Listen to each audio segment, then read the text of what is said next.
conhecendo a palavra para sermos transformados pelo poder de Deus. E hoje lendo em Marcos capítulo 6, o verso 49.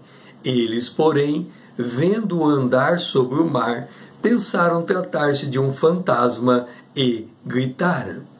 Observe o cenário. Os discípulos estão no meio do mar, o mar está revolto, o vento é contrário, eles estão navegando afadigadamente e de repente eles olham um homem que vai passando adiante deles andando sobre o mar. Ora, eles pensam ser um fantasma. O que é um fantasma? Alguém que voltou do mundo dos mortos. Mas a Bíblia diz que depois da morte vem o juízo. Portanto, para este mundo ninguém volta dos mortos, a não ser Jesus. Jesus morreu, ao terceiro dia ressuscitou, e nós o vemos aqui andando sobre as águas, ou seja, andando pelo poder da ressurreição, porque ele, neste poder, era de uma outra natureza. Nós vemos que Jesus, depois de ressurreto, ele aparece em uma sala fechada e ainda pede para que toque nele para ver que ele tem carne e osso. Portanto, Jesus, ele tem um corpo glorificado e nesse lugar ele está se apresentando como aquele que ressuscita dos mortos. Ora, em 1 Coríntios capítulo 2, o verso 14 diz: o homem natural não aceita as coisas do Espírito de Deus porque eles são loucuras e não podes entendê-las porque elas se discernem espiritualmente. Eles pensaram ser um fantasma, gritaram. Viver e deixar viver é a norma desse mundo, mas para nós alcançarmos o poder de Deus, nós precisamos aprender que precisamos morrer para viver. E a visão da palavra de Deus que ela nos dá está em Mateus capítulo 16, verso 21. Desde esse tempo começou Jesus a mostrar aos seus discípulos que era necessário seguir para Jerusalém, sofrer muitas coisas dos anciãos, dos príncipes, dos sacerdotes, dos escribas, ser morto e ressuscitado ao terceiro dia. Observe, o Senhor ensinava os seus discípulos acerca da morte e da ressurreição, ao que Pedro, chamando-o à parte, começou a reprová-lo, dizendo: tem compaixão de ti, Senhor, isso de modo algum te acontecerá. A perspectiva de quem vive neste mundo está limitado até o tempo da morte, mas a perspectiva daquele que busca conhecer as coisas de Deus vai para além da eternidade. Em 1 Coríntios capítulo 1, o versículo 23, Paulo dizia: mas nós pregamos a Cristo crucificado, que é escândalo para os judeus e loucura para os gentios. Vem a pergunta: por que é uma loucura? Por que é um escândalo para os judeus? Porque ninguém consegue imaginar que da morte se extrai alguma coisa. Como pode o sofrimento e a morte gerar vida?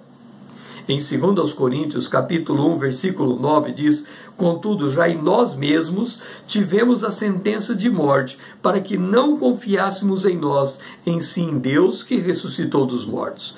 Quando os discípulos estavam no meio do mar, naquele barco, com vento contrário, eles estavam aprendendo a confiar em Deus. Havia uma sentença de morte sobre a vida deles. Se Deus nada fizesse, era provável que o barco viesse a naufragar. Mas, ainda que nós estejamos andando em um mundo que jaz no maligno, ainda que estejamos sobre uma terra em que tudo se dissolverá e virá um novo céu e uma nova terra, a perspectiva desse mundo é que tudo passa.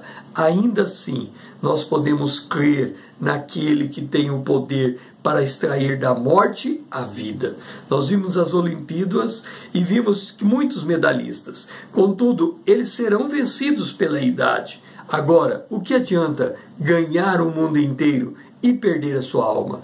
Paulo, aos Filipenses, no capítulo 3, o versículo 7, ele diz: mas o que para mim era lucro, isso considerei perda por causa de Cristo, para o conhecer e o poder da ressurreição e a comunhão dos seus sofrimentos, conformando-me com ele na sua morte. O que a palavra de Deus nos ensina é que precisamos assumir que o sofrimento deste mundo é uma escola de Deus visando formar o novo homem. Segundo aos Coríntios, capítulo 4, versículo 11 diz: porque nós que vivemos somos entregues à morte por causa de Jesus, para que também a vida de Jesus se manifeste em nossa carne mortal.